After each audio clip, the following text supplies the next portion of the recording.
याद बा कल हम ही ललका फायर हाइड्रेंट के फोटो के वीडियो पोस्ट कर रही हैं पार्ट 1 बोल के। आज एक दूसर का पार्ट देखी और एक बाद हम एगो तीसर का पार्ट बनाए जब बर्फ खत्म हो जाई तब।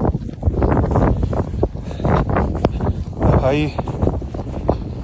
मेरी जमीन तक रहे और अभी अपना भर गया है बीच में। अभी बर्फबारी होता है, एक दिन और चली तो एक बाद फिर कैसा हुई हमरा के लागत है ये कम से कम जो ललका डंडवा निकलल बा उतना तक भर जाई। और इस शायद सीजन के लास्ट बड़का बर्फबारी देखिए जब बर्फ पड़ेगा तो कैसा इलाका।